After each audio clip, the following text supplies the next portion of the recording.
तो dissociation constant क्या होता है? जैसे मान लो हमारे पास एक एसिड है, अगर हमने एक एसिड कंसिडर किया HA, और इस एसिड को हमने वाटर में डिसॉल्व कर दिया, तो क्या होता है? ये एसिड डिसोसिएट होगा और डिसोसिएशन के थ्रू ये हाइड्रोजन आयन प्रोड्यूस करेगा और साथ में ये एनायन प्रोड्यूस करेगा, एसिड एनायन प्रोड्यूस करेगा।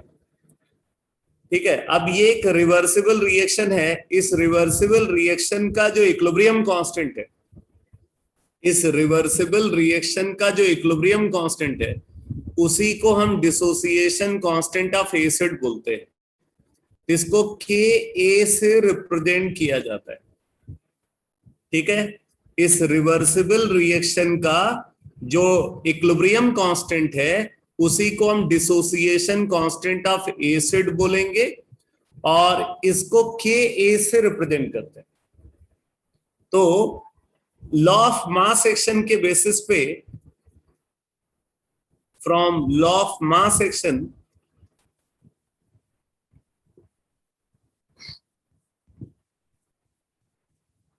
Ka is equal to concentration of H positive into concentration of A negative divided by concentration of HA। ये होगा dissociation constant of acid Ka is equal to concentration of H positive into concentration of A negative upon concentration of HA। अब देखो, कोई भी acid कितना ज्यादा acidic है, acid का जो एसिडिक स्ट्रेंथ है, वो एसिडिक स्ट्रेंथ इस बात पे डिपेंड करता है कि एसिड डिसोसिएशन के थ्रू कितना हाइड्रोजन आयन कंसंट्रेशन प्रोड्यूस करता है। एसिडिक स्ट्रेंथ किसी भी एसिड का ये इस बात पे डिपेंड करता है कि वो एसिड डिसोसिएट करके कितना ज्यादा हाइड्रोजन आयन कंसंट्रेशन प्रोड्यूस कर रहा है। तो acidic strength is directly proportional to hydrogen ion concentration produced. ठीक है, हाइड्रोजन आयन कंसंट्रेशन प्रोड्यूस्ड के डायरेक्टली प्रोपोर्शनल होता है। और अगर आप यहां पे देखो तो आप यहां पे इसको ऐसे लिख सकते हो, hydrogen ion concentration produced is equal to K into concentration of HA, K into concentration of HA upon concentration of A negative। ये आप लिख सकते हो, hydrogen ion concentration produced is equal to K into concentration of HA upon concentration of A negative। ठीक है, तो आप यहां पे देख सकते हो कि जो हाइड्रोजन आयन कंसंट्रेशन प्रोड्यूस्ड है, वो जो एसिड का डिसोसिएशन कांस्टेंट है उसके डायरेक्टली प्रोपोर्शनल है।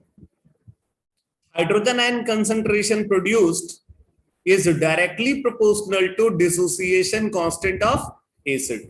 ये यहां पे हम बोल सकते हैं। Acidic strength is directly proportional to hydrogen ion concentration produced, and hydrogen ion concentration produced is directly proportional to dissociation constant of acid।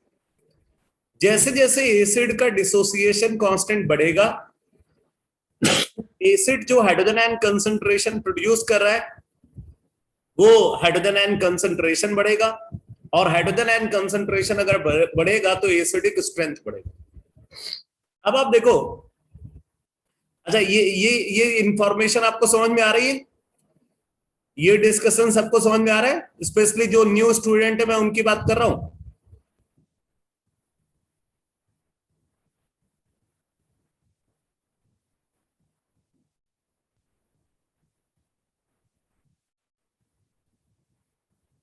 Harshpreet, तुम्हें समझ में आ रहा है बेटा?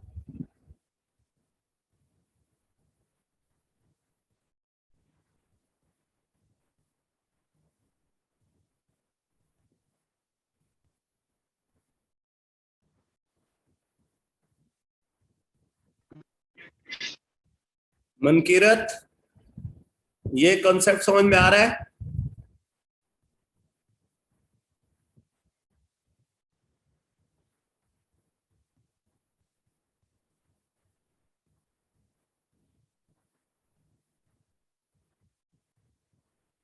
तो ये बहुत ही इंपॉर्टेंट कॉन्सेप्ट है। और अभी अगला चैप्टर जब आप देखोगे जनरल ऑर्गेनिक केमिस्ट्री, तो वहां पे भी जो है इस कॉन्सेप्ट का काफी ज्यादा यूज आपको देखने को मिलेगा। तो मैं एक बार फिर से रिपीट कर रहा हूं, acidic strength of acid is directly proportional to hydrogen ion concentration produced, and hydrogen ion concentration produced is directly proportional to dissociation constant of acid। अब बात आती है कि एसिड का डिसोसिएशन कांस्टेंट कब ज्यादा होगा। तो अब जरा एक बात समझो कि कोई भी एसिड हो, ठीक है, कोई भी एसिड आप कंसीडर करो, हर एसिड हाइड्रोजन आयन प्रोड्यूस करता है, लेकिन हर एसिड अलग अलग एनायन प्रोड्यूस करता है। अगर आप एसिड बदलोगे तो एनायन बदलेगा, कैटायन सेम रहेगा।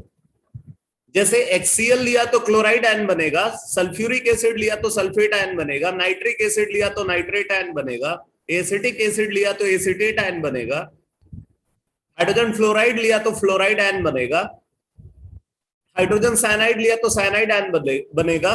तो अगर आप एसिड बदलते हो तो एसिड को चेंज करने पे एनायन चेंज होगा, जो कैटायन है वो सेम रहेगा, हर बार हाइड्रोजन आयन ही प्रोड्यूस होगा। तो इसलिए जो एसिडिक स्ट्रेंथ होगा उसको डिसाइड करने में जो अनकॉमन फैक्टर है उसका बड़ा इंपॉर्टेंट रोल रहता है। कॉमन फैक्टर का रोल नहीं है, जो अनकॉमन फैक्टर है उसका इंपॉर्टेंट रोल है, और अनकॉमन फैक्टर है एनायन। एसिड बदलोगे एनायन बदलेगा, ठीक है। तो जो अनकॉमन फैक्टर है वो डिसाइड करेगा एसिडिक स्ट्रेंथ, ठीक। आप यहां पे देख सकते हो कि अगर एनायन ज्यादा अमाउंट में प्रोड्यूस होगा तो ऑब्वियसली हाइड्रोजन आयन भी ज्यादा प्रोड्यूस होगा, क्योंकि ये दोनों एक साथ प्रोड्यूस हो रहे हैं। अगर इसका अमाउंट बढ़ता है एसिड के डिसोसिएशन से तो ऑब्वियसली इसका अमाउंट भी बढ़ेगा, ठीक है। तो जो हम यहां पे बोल सकते हैं कि जो डिसोसिएशन कांस्टेंट है, dissociation constant is directly proportional to concentration of anion produced। ये हम बोल सकते हैं डिसोसिएशन कांस्टेंट ये डिपेंड करेगा कि एनायन जो प्रोड्यूस हो रहा है उसका कंसंट्रेशन कितना ज्यादा है। तो concentration of acid anion produced अगर ज्यादा होगा तो डिसोसिएशन कांस्टेंट भी ज्यादा होगा, और एनायन कब ज्यादा प्रोड्यूस होगा वो डिपेंड करेगा उसकी स्टेबिलिटी पे। एनायन जितना स्टेबल होगा वो उतना ज्यादा अमाउंट में प्रोड्यूस होगा, ठीक है। तो concentration of anion produced is directly proportional to stability of anion. Stability of anion, तो एसिड एनायन जितना स्टेबल होगा वो उतना ज्यादा अमाउंट में प्रोड्यूस होगा, और अगर वो ज्यादा अमाउंट में प्रोड्यूस हो रहा है तो डिसोसिएशन कांस्टेंट ज्यादा होगा। डिसोसिएशन कांस्टेंट ज्यादा है तो हाइड्रोजन आयन कंसंट्रेशन ज्यादा प्रोड्यूस होगा, एसिडिक स्ट्रेंथ ज्यादा होगा। इसका मतलब अब यहां से हम ये बोल सकते हैं, this implies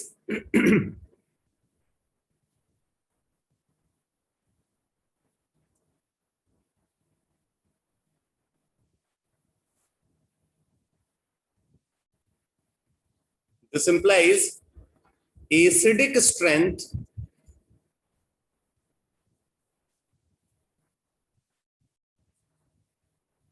is directly proportional to stability of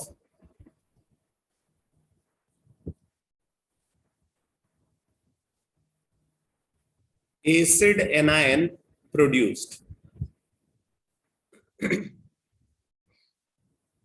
जिस एसिड का एनायन जितना ज्यादा स्टेबल होगा वो एसिड उतना ज्यादा एसिडिक होगा। तो अब जैसे अगर आपसे कोई बोले कि भाई सल्फ्यूरिक एसिड स्ट्रॉन्ग एसिड होता है but acetic acid weak acid है, आप इसको कैसे एक्सप्लेन करोगे? तो आप बोलोगे कि भाई सल्फेट आयन ज्यादा स्टेबल है in compare to acetate ion. Sulphate ion की स्टेबिलिटी एसिटेट आयन से ज्यादा है, इसलिए सल्फ्यूरिक एसिड ज्यादा एसिडिक है in compare to acetic acid. ठीक है, तो एसिडिक स्ट्रेंथ हमेशा एनायन की स्टेबिलिटी पे डिपेंड करेगा। एनायन जितना स्टेबल होगा एसिडिक स्ट्रेंथ उतना ज्यादा होगा। ये कंक्लूजन समझ में आ रहा है बेटा? ये जो कंक्लूजन मैंने ड्रॉ किया है ये सबको क्लियर है?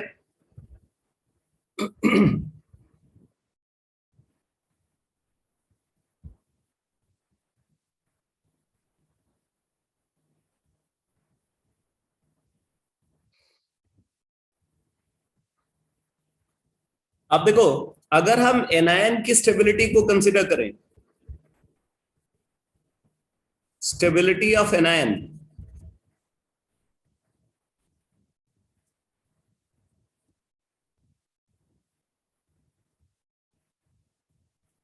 तो stability of anion is inversely proportional to intensity of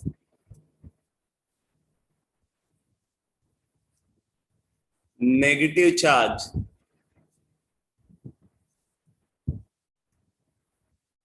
present on A. ये जो ए एटम है, ए एटम पे जो नेगेटिव चार्ज इंटेंसिटी है ये जितनी कम होगी एनायन उतना स्टेबल होगा। बिकॉज किसी भी एटम पे अगर चार्ज है तो चार्ज एटम पे हमेशा बर्डन होता है। अगर आपने एटम पे चार्ज रखा है मतलब आपने एटम को बर्डन दे रखा है। एटम जितना ज्यादा चार्ज एक्वायर करेगा मतलब एटम उतना ज्यादा बर्डन रख रहा है, और जितना बर्डन एटम होगा वो उतना अनस्टेबल होगा। तो stability of anion is inversely proportional to intensity of negative charge present on A।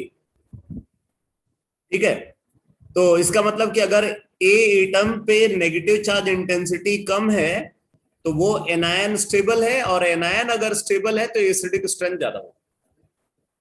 बाकी अब इस नेगेटिव चार्ज इंटेंसिटी को कम करने वाले फैक्टर्स कौन कौन से हैं, तो अब इसको समझने के लिए तो आपको जनरल ऑर्गेनिक केमिस्ट्री में जाना पड़ेगा। तो वो general organic chemistry next chapter जो है वहां पे वो सब कुछ डिस्कस होगा। अब मैं यहां पे इस डिस्कशन के पॉइंट ऑफ व्यू से आ रहा हूं। तो इस कंक्लूजन को आपको ध्यान रखना है कि acidic strength is directly proportional to stability of anion produced, and stability of anion produced is inversely proportional to intensity of negative charge present on atom A। intensity of negative charge present on atom A।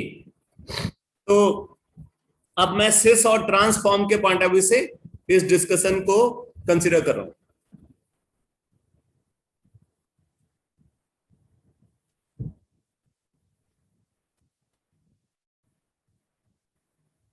अब जैसे देखो हमारे पास है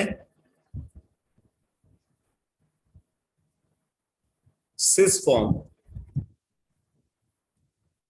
carboxylic acid का। इस cis form को बोलते हैं मैलिक एसिड।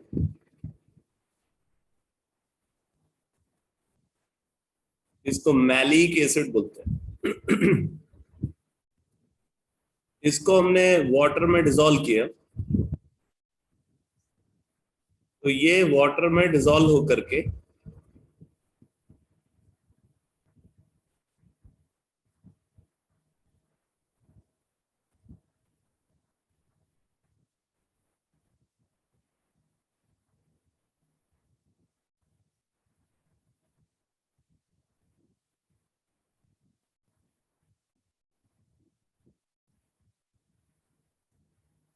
ये एनायन प्रोड्यूस करेगा प्लस हाइड्रोजन आयन। इस एनायन को बोलेंगे मैलिएट आयन। ये एनायन जो प्रोड्यूस हुआ है इसको बोलेंगे मैलिएट आयन। ठीक है, अब इसी तरीके से अगर हम इसका ट्रांसफॉर्म को कंसिडर करें,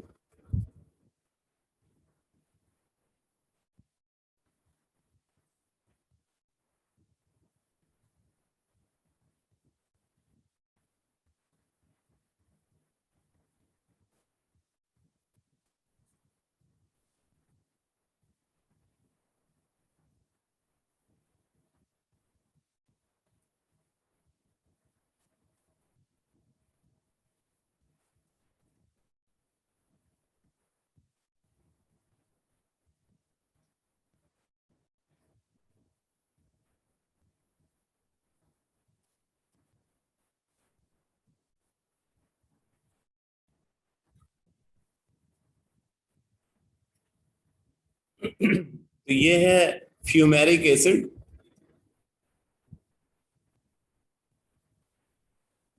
ये फ्यूमेरिक एसिड है,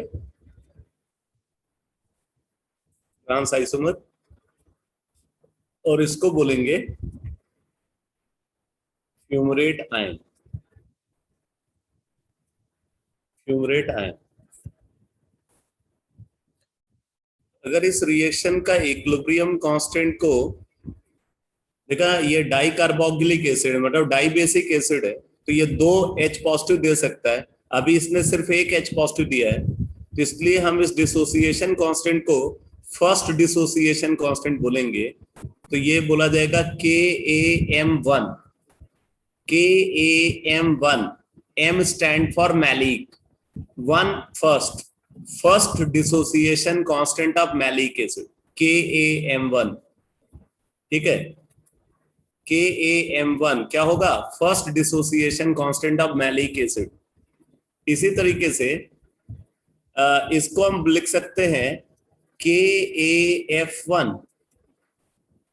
KAF1 ये हो जाएगा first dissociation constant of fumaric acid. अब आप देखो, जो एसिडिक स्ट्रेंथ है वो डिसोसिएशन कांस्टेंट के डायरेक्टली प्रोपोर्शनल होता है, और एसिडिक स्ट्रेंथ एनायन की स्टेबिलिटी के डायरेक्टली प्रोपोर्शनल होता है। आप इस केस में जो एनायन देख रहे हो, ये सिस फॉर्म के केस में, सिस फॉर्म के केस में जो एनायन प्रोड्यूस हुआ है, मैं थोड़ा सा इस स्ट्रक्चर को और अच्छे से बना रहा हूं।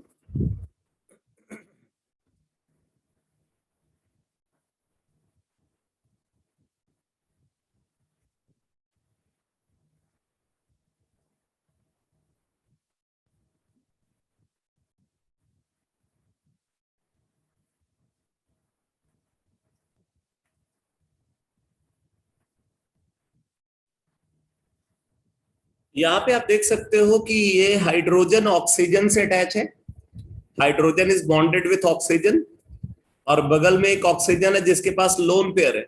तो इनके बीच में ऑब्जर्व होगी हाइड्रोजन बॉन्डिंग, यहाँ पे ऑब्जर्व होगी hydrogen bonding between hydrogen and oxygen. ठीक है, तो ये जो हाइड्रोजन बॉन्डिंग है ये इंट्रामोलिक्यूलर हाइड्रोजन बॉन्डिंग बोलेंगे, क्योंकि विद इन द मॉलिक्यूल ये ऑब्जर्व हो रही है। तो ये इंट्रामोलिक्यूलर हाइड्रोजन बॉन्डिंग मैलिएट आयन को स्टेबलाइज करती है, जबकि ये इंट्रामोलिक्यूलर हाइड्रोजन बॉन्डिंग यहाँ ट्रांस के एनायन में नहीं ऑब्जर्व होगी। ट्रांस फॉर्म का जो एनायन है उसमें ये इंट्रामोलिक्यूलर हाइड्रोजन बॉन्डिंग नहीं ऑब्जर्व होगी, क्योंकि ये अपोजिट साइड में लाई कर रहे हैं ग्रुप। ठीक है, तो आप यहां पे बोल सकते हो कि intramolecular hydrogen bonding, intramolecular hydrogen bonding, intramolecular hydrogen bonding stabilizes malleate ion, stabilizes malleate ion। ठीक है, तो जो मैलिएट आयन है उसको इंट्रामोलिक्यूलर हाइड्रोजन बॉन्डिंग स्टेबलाइज कर रही है, फ्यूमरेट आयन को स्टेबलाइज नहीं कर रही। इसका मतलब है कि मैलिक एसिड का एनायन ज्यादा स्टेबल है, और जिसका एनायन ज्यादा स्टेबल है वो ज्यादा एसिडिक है, और जो ज्यादा एसिडिक है उसका डिसोसिएशन कांस्टेंट ज्यादा होगा। तो इससे ये प्रूफ होता है, यहां पे आप बोल सकते हो this implies KAM1 is greater than KAF1, तो first dissociation constant of malic acid is greater than the first dissociation constant of fumaric acid, यानी कि first dissociation constant of cis form is greater than that of first dissociation constant of trans form. ये conclusion हमने यहां से draw किया है और यही आपने लिखा भी था। तो ये पूरा एक्सप्लेनेशन समझ में आया बेटा? Yes sir.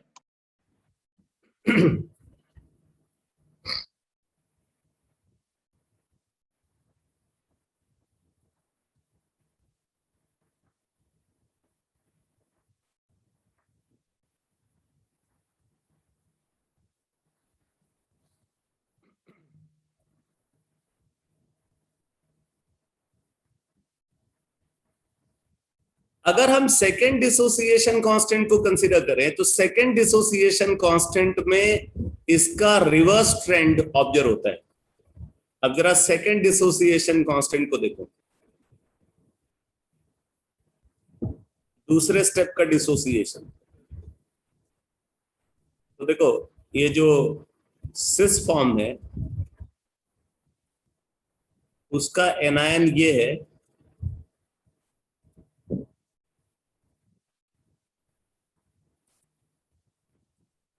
इसको जब वाटर में डिसॉल्व करेंगे तो ये फर्दर डिसोसिएट होगा, और जब ये फर्दर डिसोसिएट होगा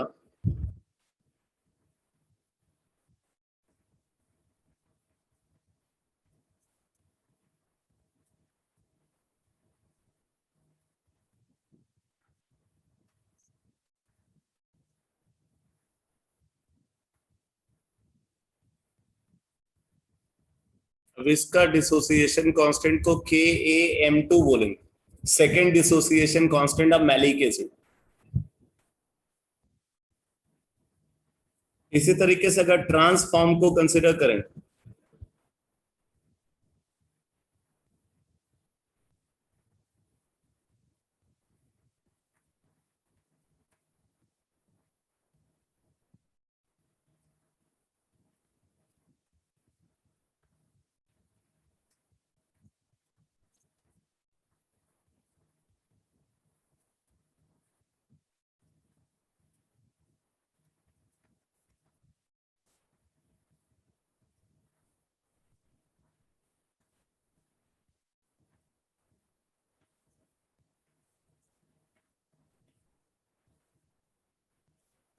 ये एनायन प्रोड्यूस होगा। अब इसमें आप देख सकते हो कि यहाँ पे जो ये लाइक चार्जेज हैं वो सेम साइड में, ये दोनों नेगेटिव चार्जेस सेम साइड में है, तो इनके बीच में स्ट्रॉन्ग रिपल्सन होगा। ठीक है, स्ट्रॉन्ग रिपल्सन होगा, और ये रिपल्सन जो है एनायन को डिस्टेबलाइज करता है। ठीक है, the repulsion between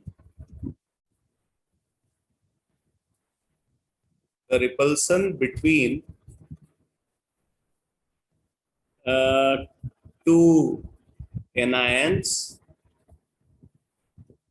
the repulsion between two anions destabilizes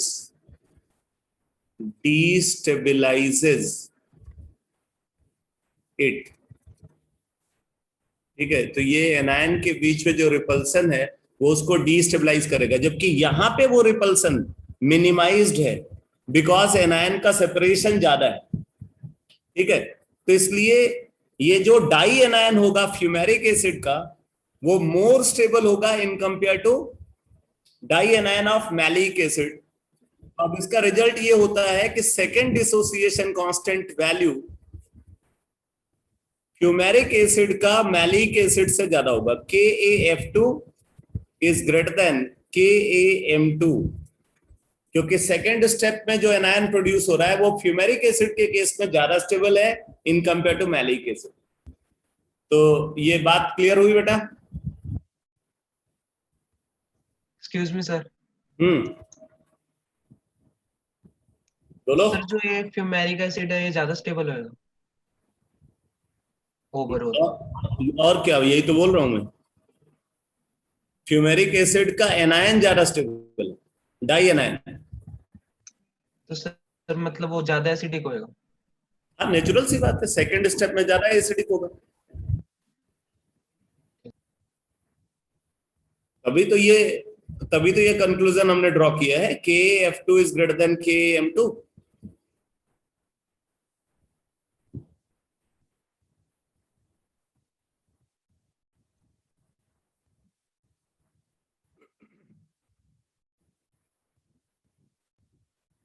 तो ये कंसेप्ट क्लियर हो गया बेटा सबको?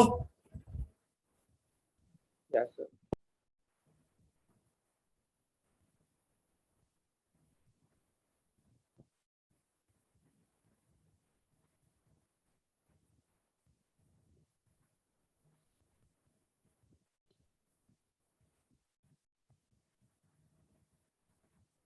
अब देखो, एक कंसेप्ट और इंपॉर्टेंट है। अगर हम प्योर सिस फॉर्म को या प्योर ट्रांसफॉर्म को कंसीडर करते हैं, ठीक है, प्योर सिस फॉर्म या प्योर ट्रांसफॉर्म को हमने कंसीडर किया, जैसे मान लो हमारे पास ये सिस ब्यूटूइन, इसको हमने हीट किया। अगर हम इसको हीट करेंगे तो हीट करने पे क्या होता है, यहां पे जो पाई बॉन्ड है ये वीक बॉन्ड होता है, तो जो वीकेस्ट पाई बॉन्ड है वो ब्रेक हो जाता है सिमेट्रिकली। ठीक है, जो पाई बॉन्ड है, पाई बॉन्ड की ब्रेकिंग हो जाती है, और जब पाई बॉन्ड ब्रेक होगा तो पाई बॉन्ड की ब्रेकिंग से यहाँ पे ये बाई रेडिकल बन जाता है, बाई रेडिकल। और अगर इस बाई रेडिकल को देखें तो यहाँ पे अभी पाई बॉन्ड नहीं है, सिर्फ सिग्मा बॉन्ड है। और जब सिग्मा बॉन्ड प्रेजेंट होता है तो सिग्मा बॉन्ड के अबाउट फ्री रोटेशन होता है, सिग्मा बॉन्ड के अबाउट फ्री रोटेशन होता है। तो फ्री रोटेशन की वजह से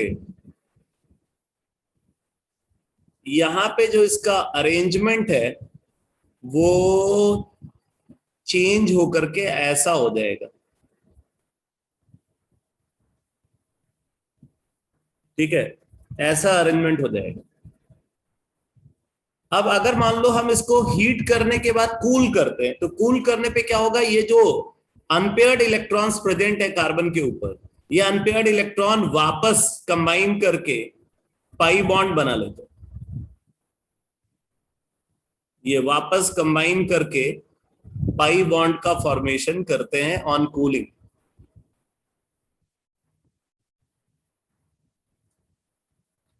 इसलिए आप देखोगे यहाँ पे कोई भी प्योर ज्योमेट्रिकल फॉर्म अगर है, अगर हम पहले उसको हीट करें और हीट करने के बाद कूल करें तो मिक्सचर ऑफ ज्योमेट्रिकल आइसोमर का फॉर्मेशन होता है। ये एक सर्टेन रिजल्ट है जो यहाँ पे ज्योमेट्रिकल आइसोमर्स के साथ ऑब्जर्व होता है। आप इस बात को यहाँ पे देख सकते हो कि जब किसी प्योर ज्योमेट्रिकल फॉर्म को हम हीट करते हैं और उसके बाद कूल करते हैं तो मिक्सचर ऑफ ज्योमेट्रिकल फॉर्म का फॉर्मेशन होता है। प्योर सिस फॉर्म को अगर हीट करें फिर कूल करें तो सिस और ट्रांस का मिक्सचर बन जाएगा। प्योर ट्रांस को पहले हम हीट करें फिर कूल करें तो फिर से सिस और ट्रांस का मिक्सचर बनेगा। ये बात क्लियर हुई क्यों हो रहा है ऐसा? Yes sir.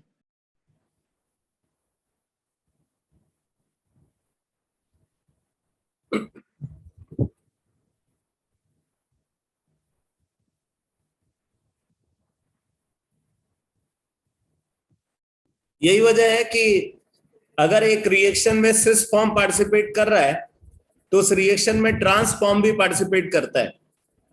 हाँ, ये जरूर हो सकता है कि सिस फॉर्म की रिएक्टिविटी आपको रिएक्शन में लो टेम्परेचर पे ऑब्जर्व हो और वही रिएक्शन में ट्रांसफॉर्म जो है वो हाई टेम्परेचर पे पार्टिसिपेट करे।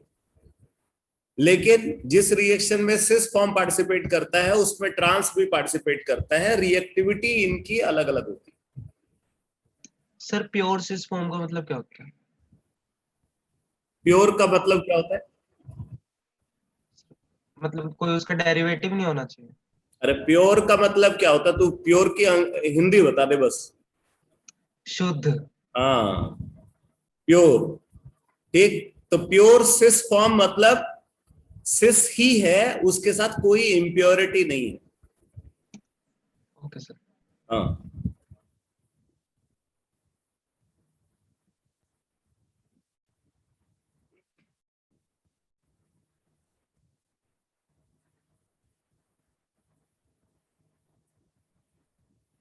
ये तो डिस्कशन हो गया सिस ट्रांस आइसोमर्स का।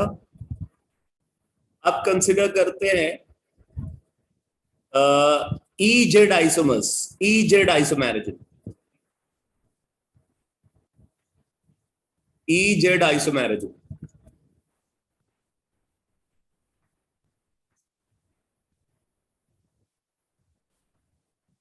बोलते ये जो अल्फाबेट ई है और अल्फाबेट जेड, ये दो जर्मन वर्ड से डिराइव टर्म है।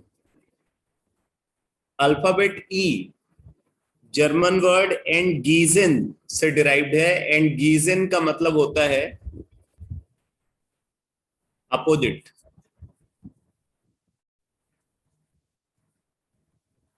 अल्फाबेट ई जर्मन वर्ड एंड गीजन से डिराइव्ड है, जिसका मतलब होता है अपोजिट।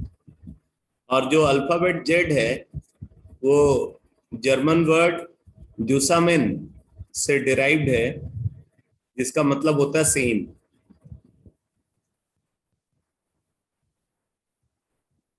ठीक है, अब देखो ये जो ई जेड आइसोमेरिज्म, मतलब आप ये बोल सकते हो कि जो ई फॉर्म है वो एनालॉगस टू ट्रांस है। E form is analogous to trans and Z form is analogous to cis. ठीक है, E form is analogous to trans and Z form is analogous to cis. लेकिन ये जो ई जेड आइसोमेरिज्म है, ये उसी compound के अंदर ऑब्जर्व होगी जिसका मॉलिक्यूलर फॉर्मूला ऐसा होगा। E Z isomerism is observed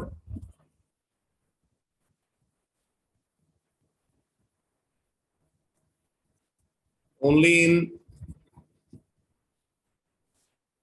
those compounds, only in those compounds having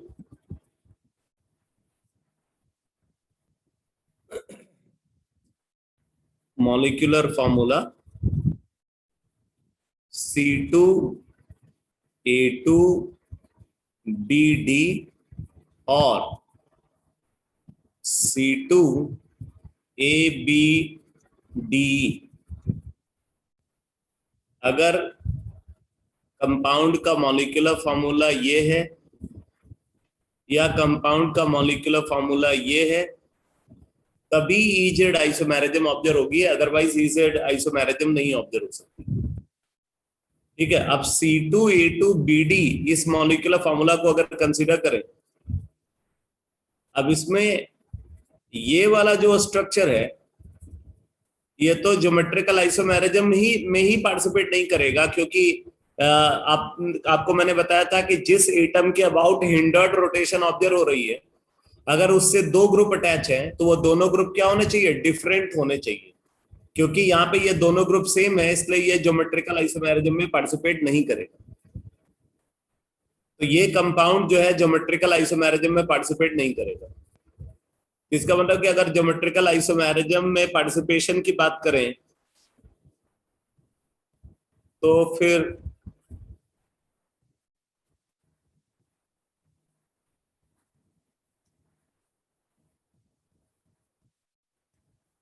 ये पार्टिसिपेट करेगा और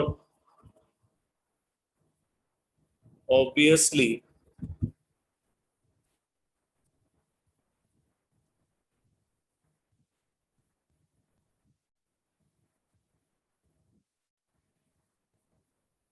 ये पार्टिसिपेट करेगा। एक में आप देख रहे हो बी और डी, या दोनों, इसमें देख रहे हो दोनों ए सेम साइड में, यहाँ पे देख रहे हो दोनों ए अपोजिट साइड में। ठीक है, तो अब ऐसे केसेस में हम ई जेड आइसोमेरिज्म को कंसिडर करते हैं। तो EZ आइसोमेरिज्म को डिटरमाइन करने के लिए यहाँ पे हम जो कार्बन से ग्रुप्स अटैच है, इन ग्रुप्स का प्रायोरिटी ऑर्डर डिटरमाइन करते हैं। कार्बन से जो दो ग्रुप अटैच है, उन ग्रुप का प्रायोरिटी ऑर्डर डिटरमाइन करते हैं। प्रायोरिटी ऑर्डर डिटरमाइन करने के लिए हम सर्टेन सेट ऑफ रूल्स को फॉलो करते हैं, जिनको हम सीक्वेंस रूल बोलते हैं। तो सीक्वेंस रूल के बेसिस पे इन ग्रुप्स का पहले प्रायोरिटी ऑर्डर डिटरमाइन किया जाएगा, और फिर प्रायोरिटी ऑर्डर डिटरमाइन करने के बाद हम ये देखते हैं कि क्या higher priority group same side में है या अपोजिट साइड में। अगर higher priority group same side में है तो जेड फॉर्म, और अगर higher priority group opposite side में है तो ई फॉर्म। इस तरीके से ई और जेड आइसोमेरिज्म को यहां पे डिटरमाइन किया जाता है। तो आप इसको ऐसे प्रेजेंट कर सकते हो।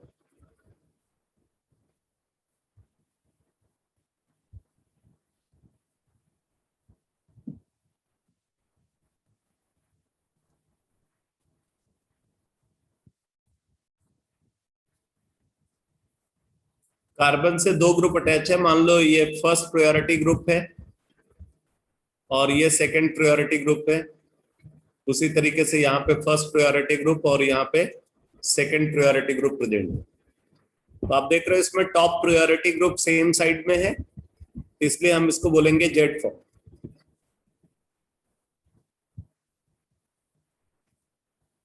Top priority group same side में है, इसलिए इसको जेड फॉर्म बोलेंगे।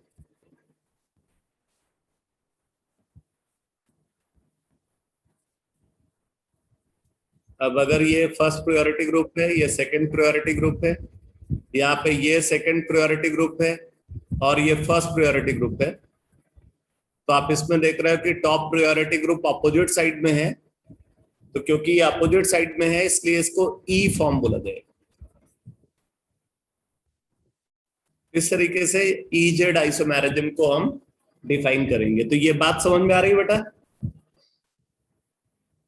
EZ आइसोमेरिज्म में अब तक जो कुछ भी मैंने आपको बताया, ये क्लियर हो रहा है?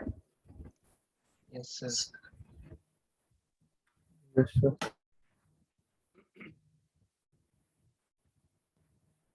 तो प्रायोरिटी ऑर्डर को डिटरमाइन करने के लिए हम जिन रूल्स को कंसीडर करते हैं, इन रूल्स को बोलते हैं सीक्वेंस रूल।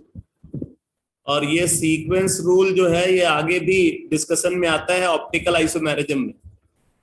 यही रूल्स होंगे जो हम ऑप्टिकल आइसोमेरिज्म में भी इनको यूज करेंगे। तो सीक्वेंस रूल, और इनको CIP रूल भी बोला जाता है। CIP rule.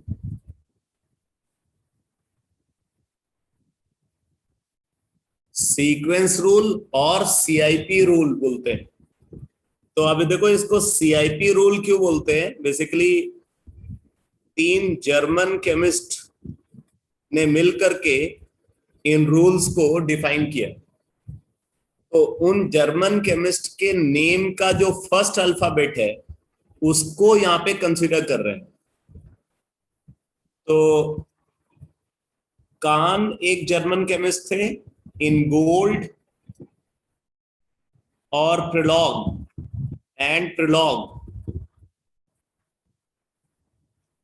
ये कौन डिजाइन बना रहा है भाई?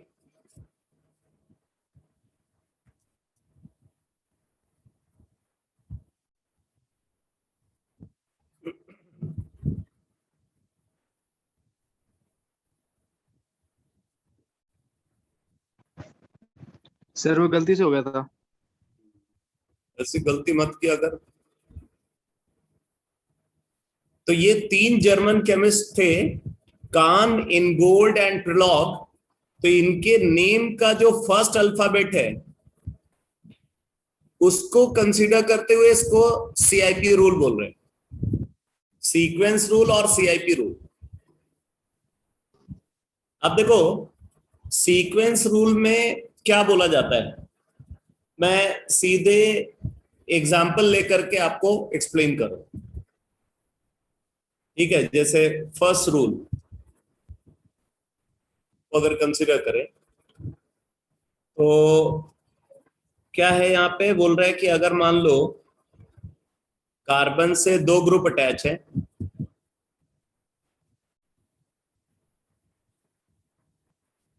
कार्बन से 2 ग्रुप अटैच है। तो जिस ग्रुप का जिस कार्बन से अगर मान लो 2 एटम अटैच है, तो जिस एटम का एटॉमिक नंबर ज्यादा होगा उसकी प्रायोरिटी ज्यादा होगी। तो जैसे आप यहाँ पे देख रहे हो, ब्रोमीन का एटॉमिक नंबर है 35 और क्लोरीन का है 17, तो ऑब्वियसली ब्रोमीन की प्रायोरिटी क्लोरीन से ज्यादा होगी। ठीक है, अब यहाँ पे आप देखो, हाइड्रोजन का एटॉमिक नंबर है 1 और फ्लोरीन का एटॉमिक नंबर है 9, तो फ्लोरीन की प्रायोरिटी हाइड्रोजन से ज्यादा होगी। तो atom with higher atomic number were given higher order of priority, ये पहला रूल है। Atom with higher atomic number were given higher order of priority. तो यहाँ पे क्लोरीन और ब्रोमीन में ब्रोमीन की प्रायोरिटी ज्यादा है, हाइड्रोजन और फ्लोरीन में फ्लोरीन की प्रायोरिटी ज्यादा है। अब आप देख सकते हो टॉप प्रायोरिटी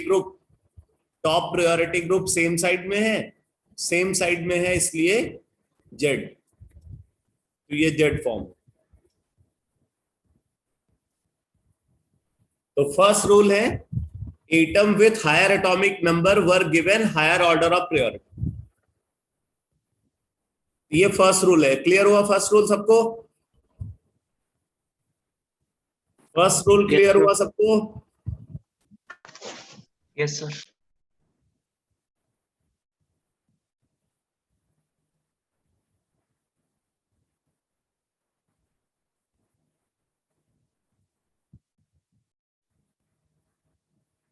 अब देखो सेकंड रूल क्या है।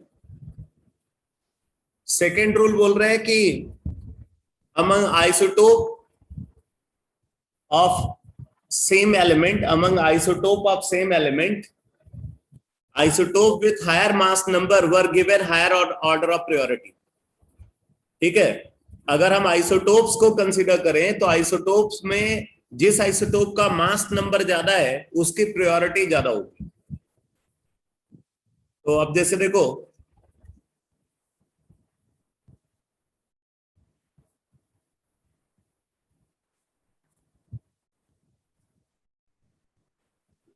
अगर हम यहाँ पे हाइड्रोजन को कंसीडर कर रहे हैं और यहाँ पे ट्रीटियम को कंसीडर, प्रोट्रियम ट्रीटियम,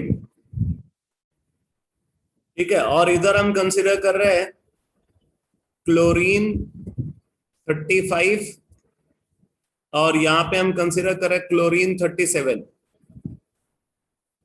तो अब आप देख सकते हो ट्रीटियम का मास नंबर है 3, प्रोट्रियम का मास नंबर है 1, तो ट्रीटियम की प्रायोरिटी प्रोट्रियम से ज्यादा होगी। तो ये फर्स्ट प्रायोरिटी इसको मिलेगी और सेकंड प्रायोरिटी इसको मिलेगी। अब उसी तरीके से इन दोनों में देखो, इसका मास नंबर ज्यादा है तो इसको हायर प्रायोरिटी मिलनी चाहिए। तो अब आप देख सकते हो top priority group same side में है, इसलिए इसको जेड फॉर्म होना चाहिए। तो आइसोटोप्स में जिसका मास नंबर ज्यादा होगा उसकी प्रायोरिटी ज्यादा होगी, ये सेकंड रूल है। अब आ जाते हैं थर्ड रूल पे।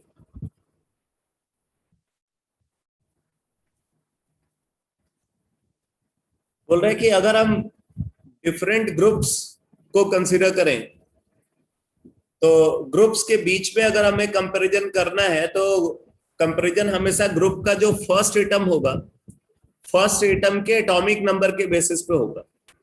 बट अगर फर्स्ट एटम सेम है तो फिर उससे कनेक्टेड जो नेक्स्ट एटम होगा हम उस एटम को कंसीडर करेंगे, उसका एटॉमिक नंबर को कंपैरिजन के लिए कंसीडर करेंगे। तो ग्रुप्स के केस में प्रायोरिटी ऑर्डर फर्स्ट एटम के एटॉमिक नंबर के बेसिस पे किया जाएगा। अगर फर्स्ट एटम सेम है देन सेकंड और सब्सिक्वेंट एटम को हम कंसीडर करेंगे जब तक कि हम कोई कंक्लूजन ड्रॉ नहीं कर लेते। तो among groups priority order is decided on the basis of atomic number of first atom of the group. If it is same then second or subsequent atom is taken into consideration। जैसे देखो CH3 है और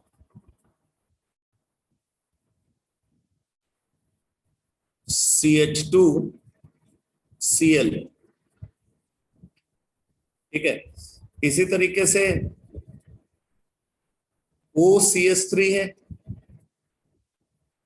और NHCH3।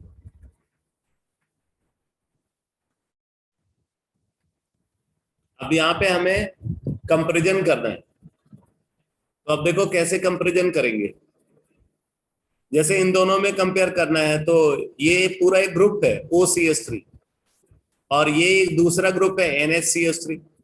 तो group का जो first atom है यहाँ पे वो है ऑक्सीजन, और इसमें ग्रुप का फर्स्ट एटम है नाइट्रोजन।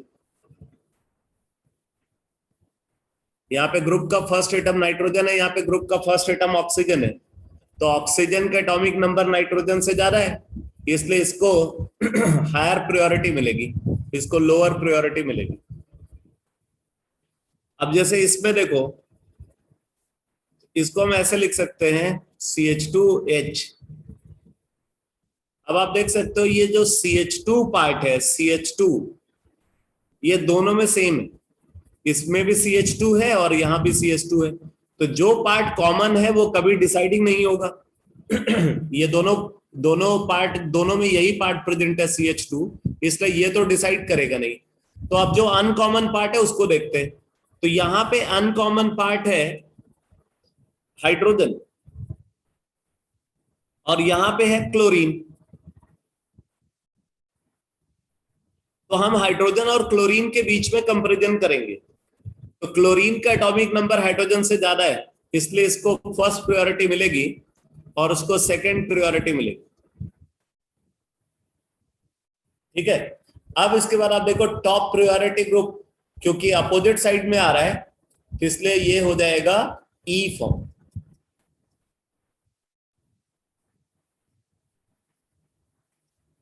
तो among groups, priority order is decided on the basis of atomic number of first atom of the group.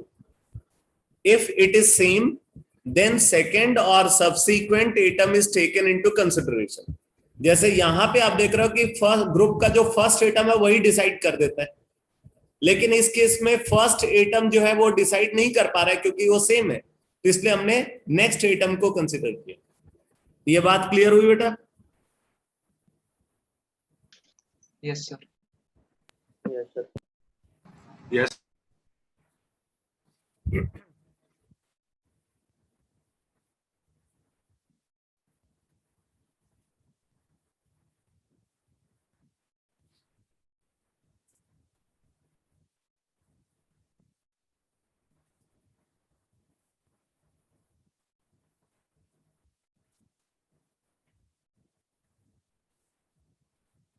Fourth rule क्या है?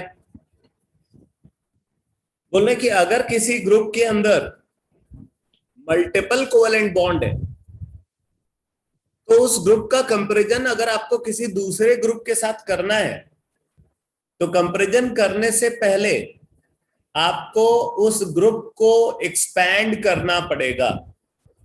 ठीक है। अगर किसी ग्रुप के अंदर मल्टीपल कोवेलेंट बॉन्ड है, तो उसका कंपैरिजन दूसरे ग्रुप के साथ करने से पहले हम उसको एक्सपैंड करते। तो उसका पहले एक्सपैंडेड स्ट्रक्चर पता करते, फिर उस एक्सपैंडेड स्ट्रक्चर को गिवन दूसरे स्ट्रक्चर के साथ कंपेयर करके कंक्लूजन ड्रॉ करते।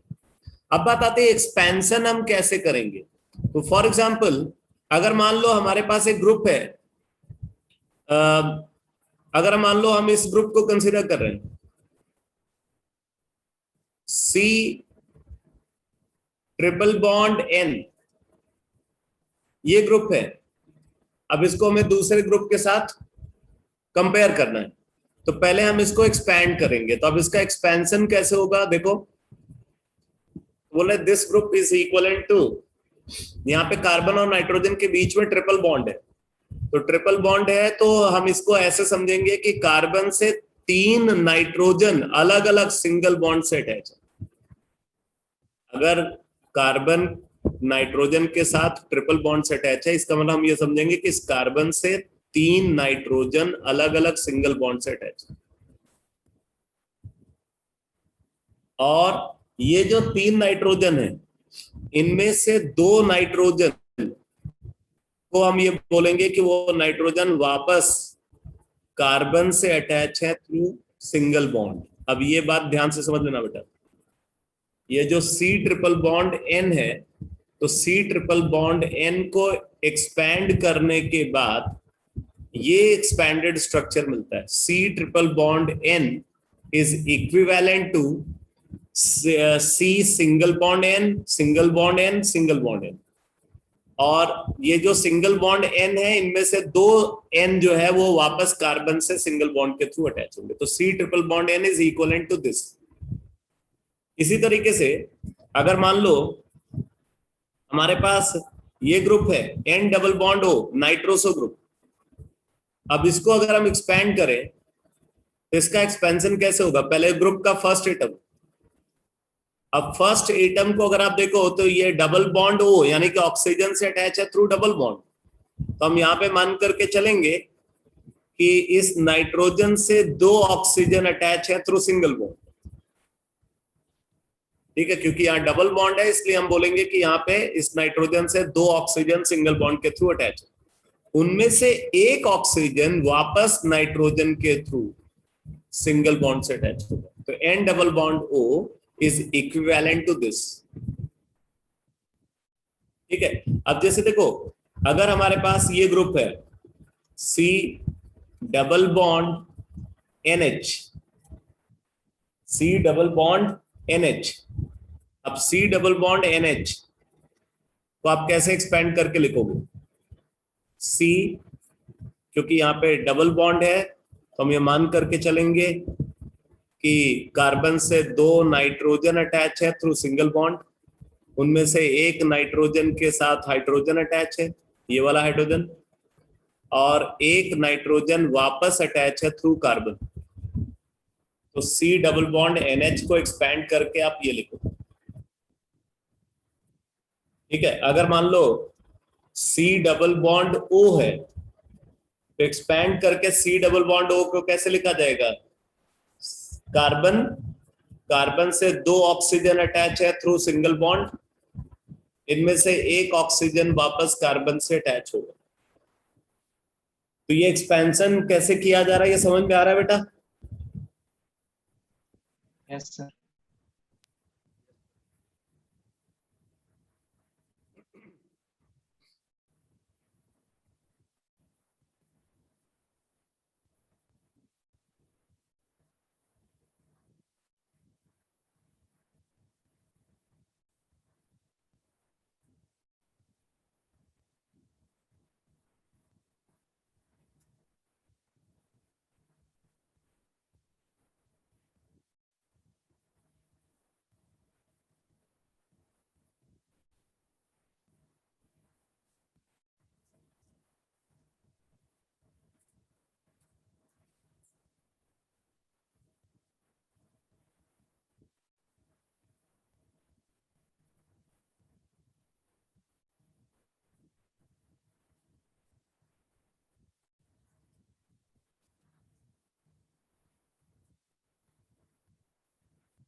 अब जैसे ये डबल बॉन्ड से जो लेफ्ट साइड वाले कार्बन से 2 ग्रुप अटैच है, एक ग्रुप है CN और एक ग्रुप है C डबल बॉन्ड NHOH, और राइट साइड वाले कार्बन से 2 ग्रुप अटैच है COCl एंड CHOHCl। अब आप देखो अगर आप इसको एक्सपैंड करते हो ये C ट्रिपल बॉन्ड N को, तो एक्सपैंड करने पे यहाँ पे क्या मिलेगा, कार्बन से 3 नाइट्रोजन सिंगल बॉन्ड से अटैच हो, और अगर आप इसको एक्सपैंड करो तो कार्बन से 2 नाइट्रोजन सिंगल बॉन्ड के थ्रू अटैच होंगे, C डबल बॉन्ड NH, तो 2 नाइट्रोजन सिंगल बॉन्ड के थ्रू अटैच होंगे और एक OH ग्रुप अटैच होगा। ठीक है, ये नीचे वाले को अगर आप एक्सपैंड करो तो क्या होगा, कार्बन से 2 नाइट्रोजन और एक OH ग्रुप अटैच है, और ऊपर वाले को अगर आप एक्सपैंड करोगे तो यहां पे क्या होगा, कार्बन से 3 नाइट्रोजन सिंगल बॉन्ड के थ्रू अटैच हो। आगे फर्दर भी एक्सपेंशन होगा, अभी फर्दर एक्सपेंशन पे नहीं जाते। तो अब आप देखो, फर्स्ट एटम दोनों में क्या है, कार्बन, तो डिसाइडिंग नहीं है। ठीक है, दोनों का फर्स्ट एटम सेम है। अब नेक्स्ट एटम को देखो, तो एक नाइट्रोजन यहाँ है, यहाँ भी एक नाइट्रोजन है, एक नाइट्रोजन यहाँ है, यहाँ भी एक नाइट्रोजन है। अगला एटम भी यहाँ पे नाइट्रोजन है इसमें, बट यहां पे जो नेक्स्ट एटम है वो क्या है, वो है ऑक्सीजन। नेक्स्ट एटम यहाँ पे ऑक्सीजन है। तो ये जो, अगर आप नाइट्रोजन और ऑक्सीजन को कंपेयर करो तो ऑक्सीजन का एटॉमिक नंबर ज्यादा है, इसलिए इसको हायर प्रायोरिटी मिलेगी, इसको लोअर प्रायोरिटी मिलेगी। ये समझ में आया बेटा? Yes sir. Yes sir.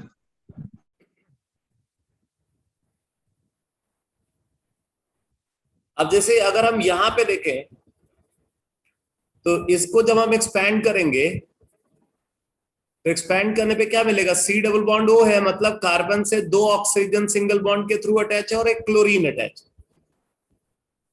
और अगर हम इसको देखें तो यहां पे कार्बन से एक क्लोरीन अटैच है, तो आप देखो क्लोरीन दोनों में है, इसलिए डिसाइडिंग नहीं होगा। दोनों में है, डिसाइडिंग नहीं होगा। यहां पे ऑक्सीजन है, यहां भी ऑक्सीजन है, डिसाइडिंग नहीं होगा। यहां पे हाइड्रोजन है नेक्स्ट एटम, और यहां पे नेक्स्ट एटम क्या है, ऑक्सीजन। अब ये डिसाइड करेगा, ये डिसाइड करेगा बेटा दोनों। तो क्योंकि ऑक्सीजन का एटॉमिक नंबर हाइड्रोजन से ज्यादा है, इसलिए ये फर्स्ट प्रायोरिटी ग्रुप होगा और ये सेकंड प्रायोरिटी ग्रुप होगा। क्लियर हुआ?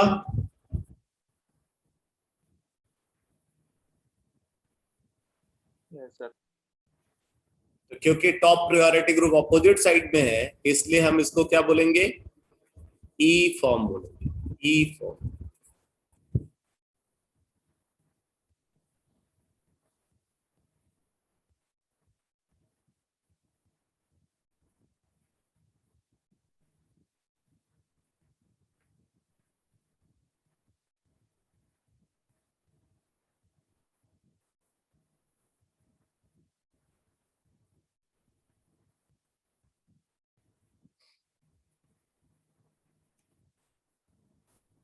नेक्स्ट रूल है,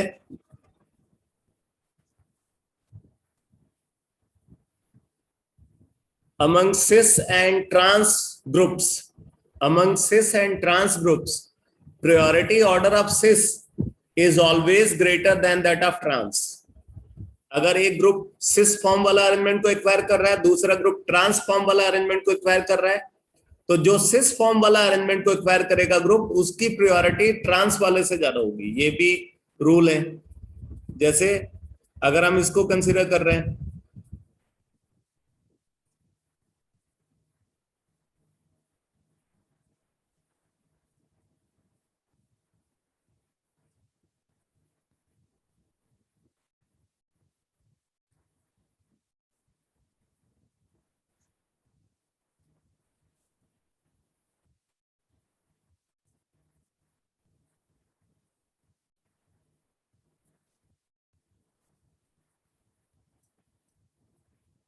अब जैसे देखो ये दो ग्रुप हैं, यहाँ पे दोनों क्लोरीन ट्रांस है, यहाँ पे दोनों क्लोरीन सिस है, सेम साइड में।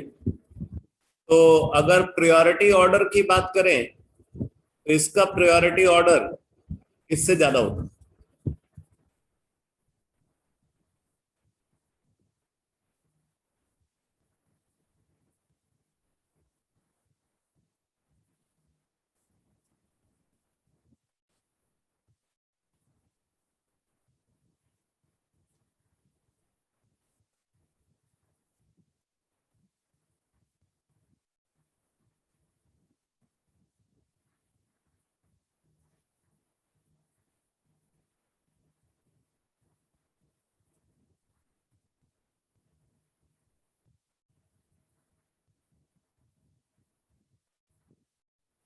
मान लो जैसे ये एक ग्रुप है,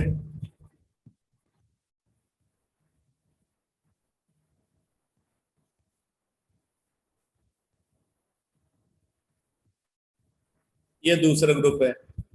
आप देख रहे हो इसमें दोनों क्लोरीन वेस्ट बॉन्ड से अटैच है। वेस्ट बॉन्ड से अगर कोई ग्रुप अटैच है तो हम ये एज्यूम करते हैं कि वो above the plane of the paper है। तो मतलब ये जो क्लोरीन है ये साइक्लिक रिंग के प्लेन के ऊपर है।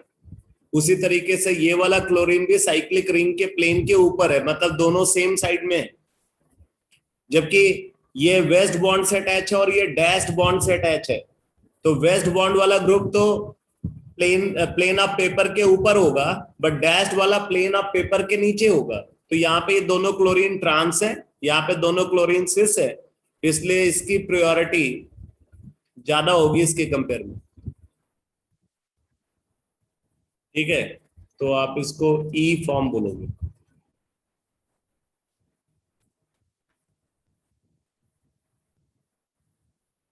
तो ये वाला रूल क्लियर हुआ बेटा?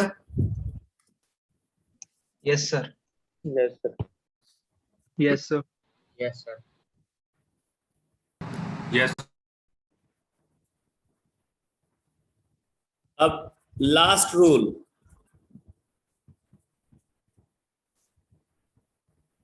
लास्ट रूल को कंसीडर करते हैं।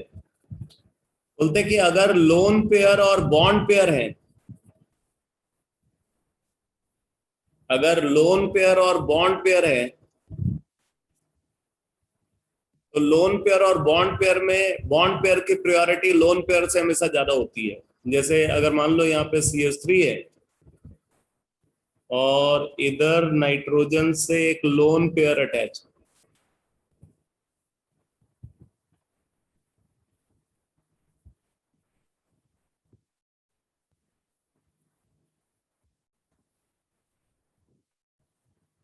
तो अब आप यहाँ पे देख सकते हो कि ये लोन पेयर है और ये बॉन्ड पेयर है। तो among lone pair and bond pair priority order of bond pair is always greater, इसलिए ये होगा फर्स्ट प्रायोरिटी ग्रुप और ये होगा सेकंड प्रायोरिटी ग्रुप, क्योंकि यहाँ पे नाइट्रोजन से इस साइड में बॉन्ड पेयर अटैच है और यहाँ पे नाइट्रोजन से लोन पेयर अटैच है। तो लोन पेयर और बॉन्ड पेयर में बॉन्ड पेयर को हायर प्रायोरिटी मिलती है। जबकि इनमें अगर आप देखो तो इधर फर्स्ट एटम कार्बन और इधर हाइड्रोजन, तो इसकी प्रायोरिटी ज्यादा होगी, तो इसलिए आप इसको जेड फॉर्म बोलोगे।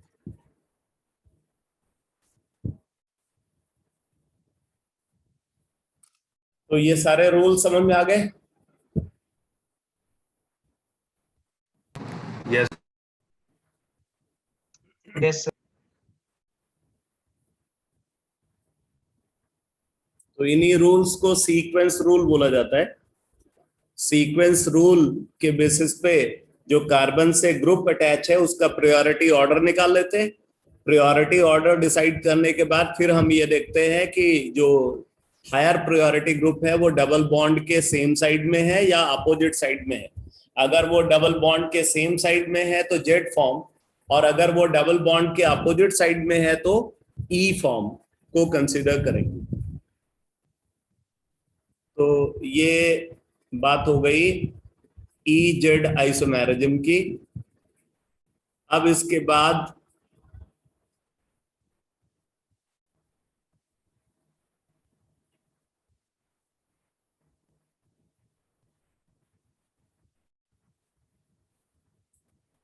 फिर कंसीडर करते हैं नंबर 3, सिन एंटी आइसोमेरिज्म।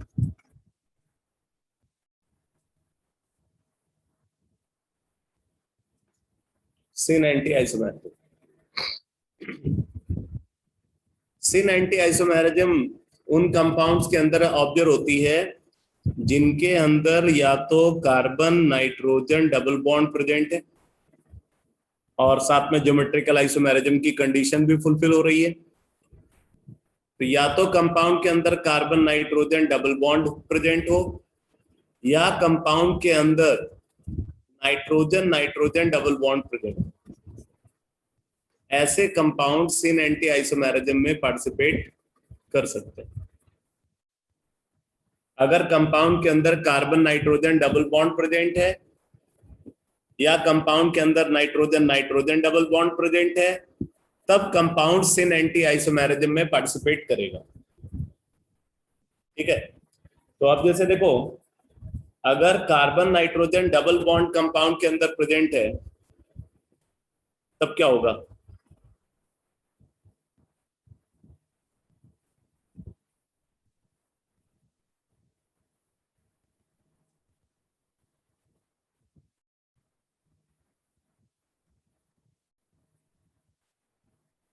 पहले तो हमें यह समझना होगा कि ये carbon nitrogen double bond compound के अंदर प्रोड्यूस कैसे होगा।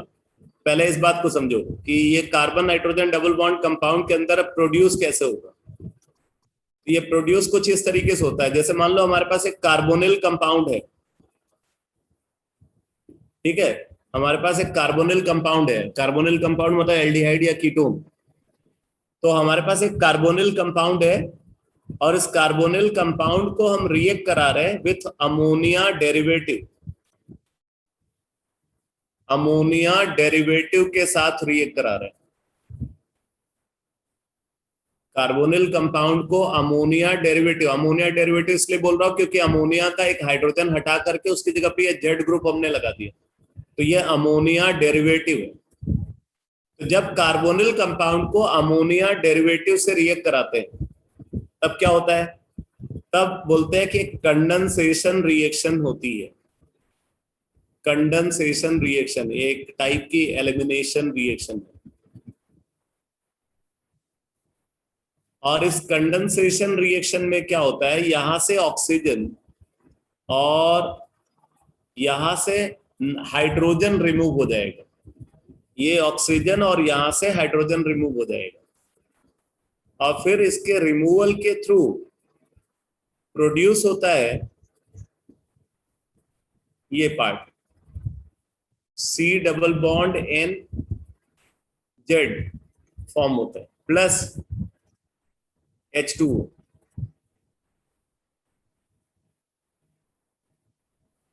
ठीक है, तो अब आप देख रहे हो कि कंपाउंड के अंदर ये वाला स्ट्रक्चरल फीचर आ गया। यानी कि आप अगर किसी कंपाउंड को सिन एंटी आइसोमेरिज्म में पार्टिसिपेट कराना चाहते हो तो उस कंपाउंड को कैसे प्रोड्यूस करोगे जो सिन एंटी आइसोमेरिज्म में पार्टिसिपेट करेगा? बोल रहा है कि उसको आप कार्बोनिल कंपाउंड से, कार्बोनिल कंपाउंड को अमोनिया डेरिवेटिव से रिएक्ट करा करके प्रोड्यूस करोगे। अब आप ये देख सकते हो कि ये कंपाउंड सिन एंटी आइसोमेरिज्म में पार्टिसिपेट करना चाहता है, तो उसके लिए आपको ये देखना पड़ेगा कि क्या ज्योमेट्रिकल आइसोमेरिज्म की कंडीशन फुलफिल हो रही है। तो आप कैसे चेक करोगे? देखो, ये एटम के अबाउट हिंडर्ड रोटेशन ऑब्जर्व हो रहा है, इस कार्बन के अबाउट हिंडर्ड रोटेशन ऑब्जर्व हो रहा है। कार्बन से दो ग्रुप अटैच है, तो ऑब्वियसली ये दोनों ग्रुप डिफरेंट होने चाहिए। ये कार्बन से जो दो ग्रुप अटैच हैं, ये दोनों ग्रुप डिफरेंट होने चाहिए, तभी कंपाउंड सिन एंटी आइसोमेरिज्म में या ज्योमेट्रिकल आइसोमेरिज्म में पार्टिसिपेट करेगा। जबकि नाइट्रोजन को अगर हम कंसीडर करें तो नाइट्रोजन से एक ही ग्रुप अटैच है, तो इसलिए इस ग्रुप के लिए कोई कंडीशन नहीं है, ये कुछ भी हो सकता है। तो जेड के लिए कोई कंडीशन नहीं है, लेकिन यहां पे जो दो ग्रुप है कार्बन से अटैच, ये दोनों ग्रुप डिफरेंट होने चाहिए। अब आप देख सकते हो कि ये वाला जो पार्ट है, लेफ्ट साइड वाला पार्ट जो प्रोडक्ट का है, वो आपको कार्बोनिल ग्रुप से मिला है। ये लेफ्ट साइड वाला पार्ट कहां से मिला है? कार्बोनिल ग्रुप से मिला है। तो ऑब्वियसली जो कार्बोनिल ग्रुप है उसमें ये स्ट्रक्चरल फीचर होने चाहिए। इसका मतलब कि जो कार्बोनिल ग्रुप हम कंसीडर करें ये सिमेट्रिकल नहीं होना चाहिए, अनसिमेट्रिकल होना चाहिए। Unsymmetrical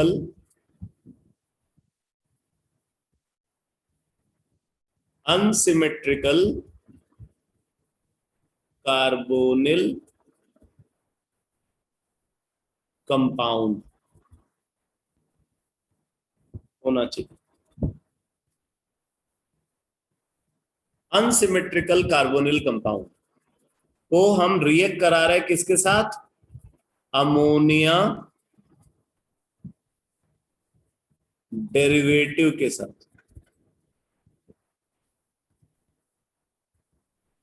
When unsymmetrical carbonyl compound reacts with ammonia derivative, then product produced can participate in syn anti-isomerism. ये बात समझ में आई बेटा? अनसिमेट्रिकल कार्बोनिल कंपाउंड क्यों होना चाहिए, मतलब समझ में आ रहा है? Yes, sir. Yes, sir. Otherwise geometrical isomerism की कंडीशन फुलफिल नहीं होगी।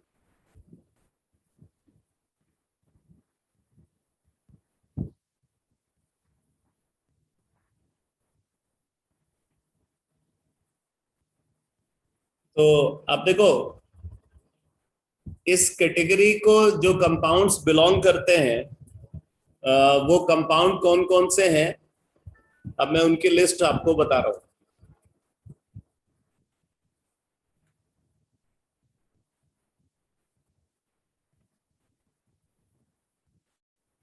इसके लिए पहले तो हम जेड ग्रुप को डिफाइन करते हैं।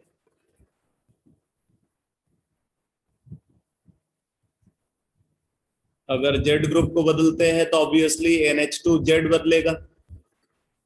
NH2Z अगर बदलेगा तो जो प्रोडक्ट फॉर्म हुआ है वो प्रोडक्ट बदलेगा, C डबल बॉन्ड NZ बदलेगा। अब Z क्या क्या हो सकता है? नंबर 1, अगर Z है एल्काइल ग्रुप, तो फिर ये जो प्रोडक्ट होगा NH2R, इसको बोलेंगे प्राइमरी अमाइन। Primary amine. अब यहां पे जो प्रोडक्ट प्रोड्यूस होगा वो प्रोडक्ट क्या होगा? C डबल बॉन्ड NR, इसको बोलते हैं इमीन।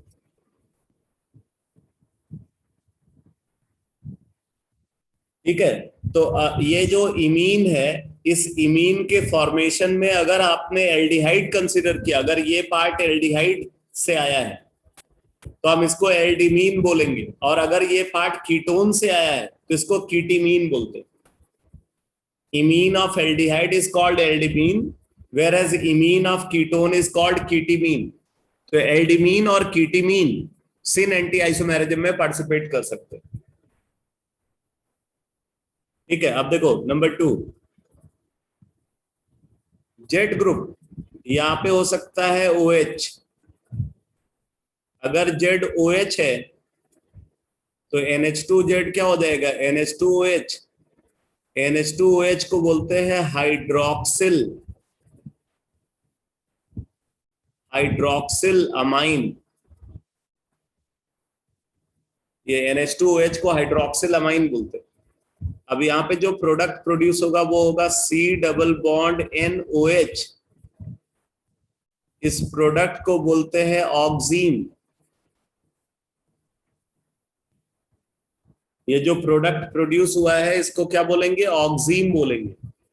अब अगर ऑक्सीन एल्डिहाइड बना रहा है तो एल्डोक्सीन बोलेंगे, ऑक्सीन को अगर कीटोन बना रहा है तो कीटोक्सीन बोलेंगे। Oxime of aldehyde is called aldoxime, whereas oxime of ketone is called ketoxime. तो ये समझ में आया बेटा इमीन और ऑक्सीम का detail? Yes sir. Yes, sir.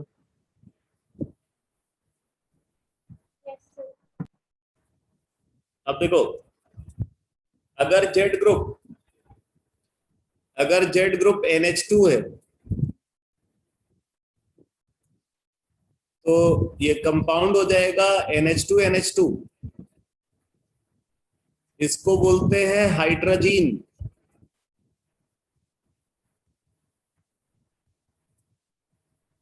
तो प्रोडक्ट प्रोड्यूस होगा C double bond NNH2।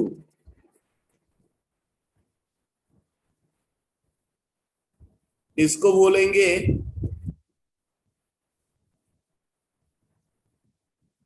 Hydrazone, और कोसा जोन।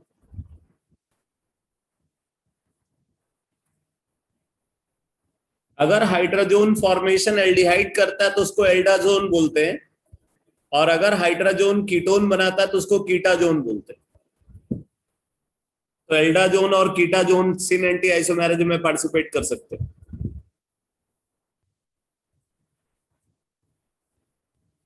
इसी तरीके से अगर जेड ग्रुप है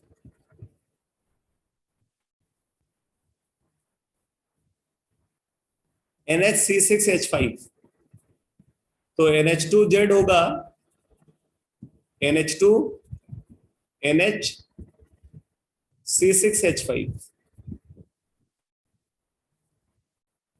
इस कंपाउंड को बोलते हैं फिनाइल हाइड्रोजीन।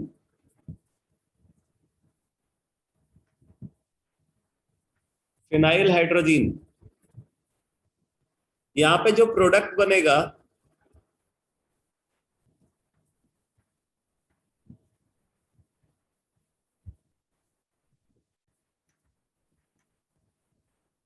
ये प्रोडक्ट बनेगा, इसको बोलेंगे फिनाइल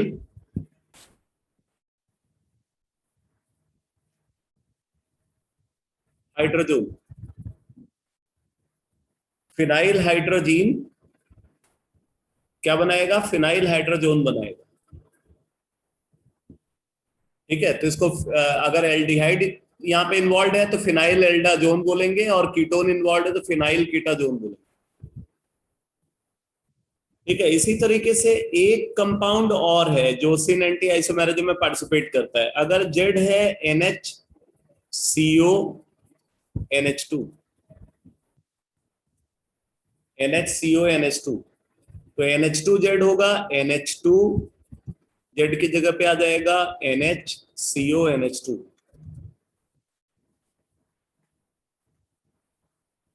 इसको बोलते हैं, इस कंपाउंड को सेमी कार्बाजाइड।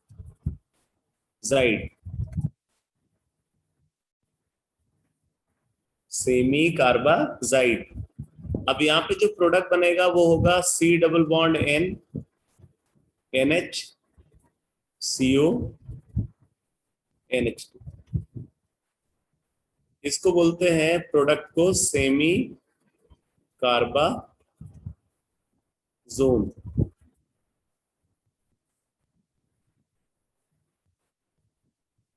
इसका मतलब आप ये बोल सकते हो कि imine, oxygen, hydrazone, phenyl hydrazone और सेमी कार्बाजोन, ये वो कंपाउंड्स हैं जो सिन एंटी आइसोमेरिज्म में पार्टिसिपेट कर सकते हैं।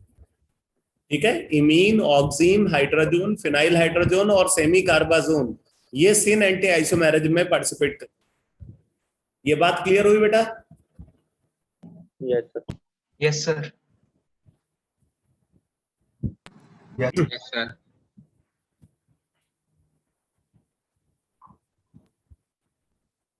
अब देखो यहां पे सिन एंटी आइसोमेरिज्म की एनालिसिस कैसे करेंगे।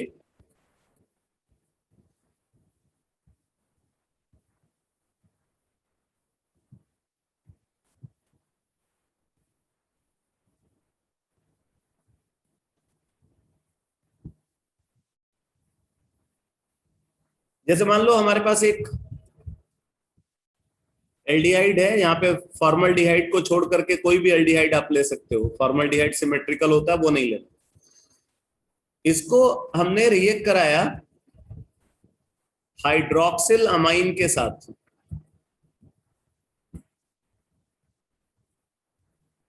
तो हाइड्रोक्सिल अमाइन से जब हम इसको रिएक्ट कराएंगे तो ये एल्डोक्सीन बन जाएगा।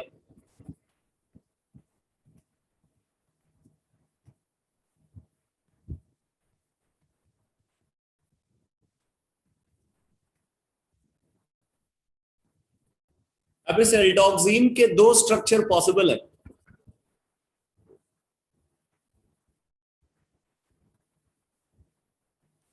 एक स्ट्रक्चर एल्डोक्सीन का ऐसा होगा,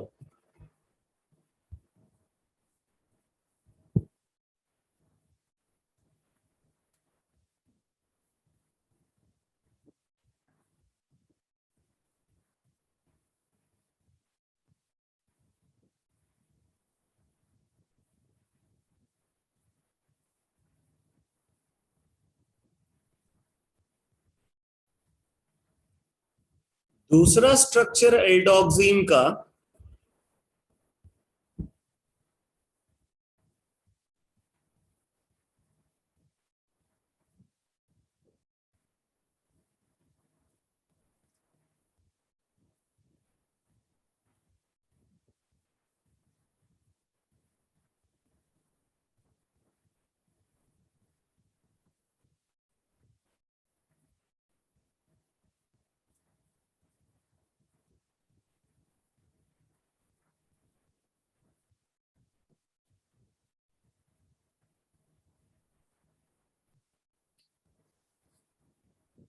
तो आप यहां पे देख सकते हो फर्स्ट वाले स्ट्रक्चर में H और OH सेम साइड में है, और इसमें आप देख रहे हो H और OH अपोजिट साइड में है।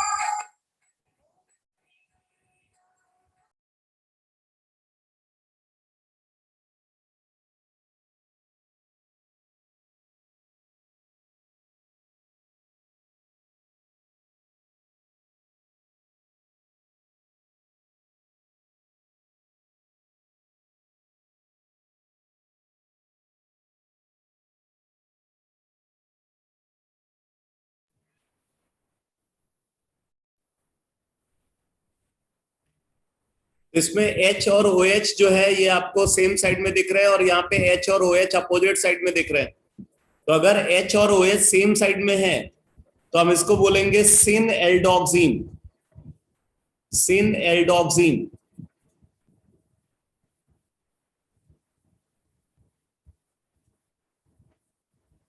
और अगर H और OH अपोजिट साइड में है तो इसको बोलेंगे anti एल्डोक्सिन। Anti एल्डोक्सिन।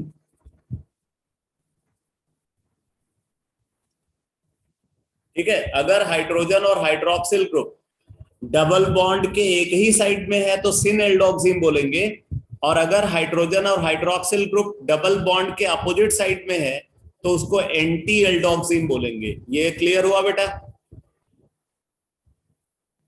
Yes, sir. Yes, sir. Yes sir.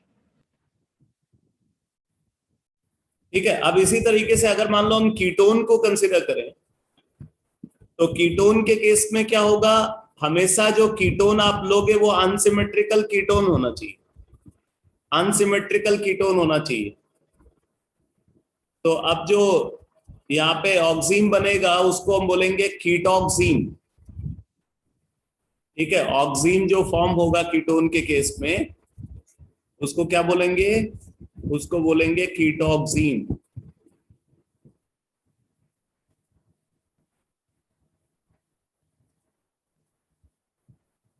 कीटॉक्सीन।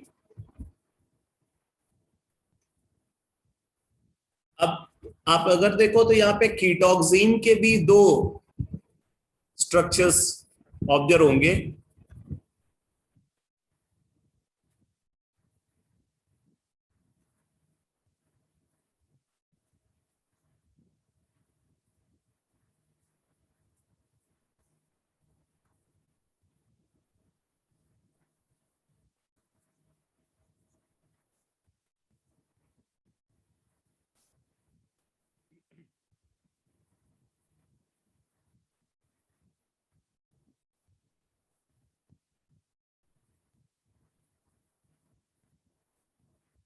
तो अब आप यहाँ पे देख सकते हो कि पहले वाले स्ट्रक्चर में आर प्राइम और ओ एच, आर प्राइम और ओ एच सेम साइड में है। दूसरे वाले स्ट्रक्चर में आर प्राइम और ओ एच अपोजिट साइड में। अब लेकिन इसमें से सिन किसको बोला जाएगा और एंटी किसको बोला जाएगा ये फिक्स नहीं होता। दोनों के लिए सिन और एंटी वाला नॉमेनक्लेचर यूज होता है। इसके लिए भी सिन और एंटी वाला नॉमेनक्लेचर हम यूज करेंगे, इसके लिए भी यूज करेंगे। जैसे मैं एक स्ट्रक्चर बना करके आपको नेम लिख करके बताता हूं। ठीक है, जैसे मान लो अगर हमारे पास ये कंपाउंड है,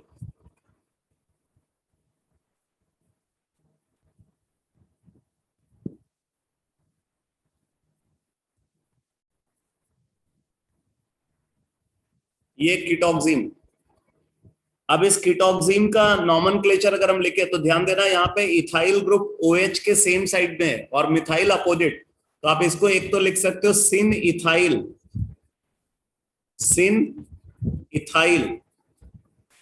अगर आपने इथाइल के साथ सिन लिख दिया, इसका वाला अंडरस्टूड है कि मिथाइल एंटी है, तो एक के साथ एक की पोजीशन को डिफाइन करते हैं, दूसरे को हम सीधे लिख देते हैं, तो सिन इथाइल मिथाइल कीटोक्सिन, एक नेम हम इस कंपाउंड के लिए ये लिख सकते हैं, सिन इथाइल मिथाइल कीटोक्सिन, सिन इथाइल मिथाइल कीटोक्सिन। अब देखो इसी का दूसरा नेम मैं लिख रहा हूं, दूसरा नेम इसका क्या होगा? अगर हम मिथाइल को देखें तो मिथाइल OH के एंटी है, तो हम इसको ऐसे भी लिख सकते हैं, एंटी मिथाइल।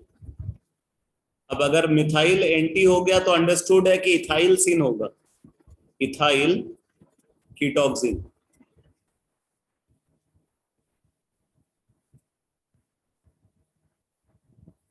इसका मतलब यह है कि एल्डोक्सिम में तो हम एब्सोल्यूट मैनर में सिन और एंटी को डिफाइन कर सकते हैं, लेकिन कीटोक्सिम में सिन और एंटी का मतलब नहीं है, एक ही कंपाउंड के दोनों नेम हो सकते, दोनों फॉर्म हो सकते हैं। उसका एक नेम सिन के टर्म्स में लिखा जा सकता है और दूसरा नेम एंटी के टर्म्स में लिखा जा सकता है।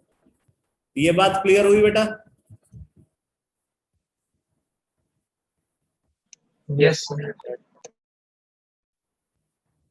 ठीक है, तो इस तरीके से सिन एंटी आइसोमेरिज्म को हम कंसीडर करते हैं। बाकी अगर नाइट्रोजन नाइट्रोजन डबल बॉन्ड है तो बहुत सिंपल है, वहां पे नाइट्रोजन नाइट्रोजन डबल बॉन्ड में क्योंकि एक ही ग्रुप होता है, तो हम सिर्फ बॉन्ड पेयर की पोजीशन को देखते हैं कि ग्रुप क्या है, उससे मतलब नहीं है, बॉन्ड पेयर की पोजीशन हमें यहाँ पे हमेशा देखनी होती है। ठीक है, तो अगर बॉन्ड पेयर सेम साइड में है तो सिन फॉर्म हो जाएगा, और अगर बॉन्ड पेयर अपोजिट साइड में है, नाइट्रोजन नाइट्रोजन डबल बॉन्ड में अगर बॉन्ड पेयर अपोजिट साइड में है तो हम उसको एंटी फॉर्म बोलेंगे, ये एंटी फॉर्म।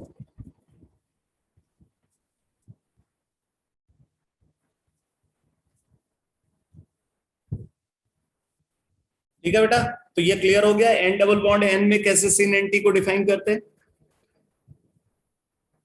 Yes, sir. ठीक है, अब इसके बाद एक कंसेप्ट और आता है कि अगर मान लो हमारे पास कोई पॉलीइन है, तो पॉलीइन के कितने ज्योमेट्रिकल फॉर्म होंगे, कितने ज्योमेट्रिकल आइसोमर होंगे, तो ये कैसे डिटरमाइन करते हैं, इसकी एनालिसिस मैं आपको नेक्स्ट क्लास में बताऊंगा। ठीक है, total number of geometrical isomer in case of polyene, तो इसको मैं नेक्स्ट क्लास में डिस्कस करूंगा। और तब तक आप ऑप्टिकल आइसोमेरिज्म के भी लेक्चर देख चुके होंगे, तो फिर ऑप्टिकल आइसोमेरिज्म का भी डिस्कशन आ जाएगा। ओके बेटा,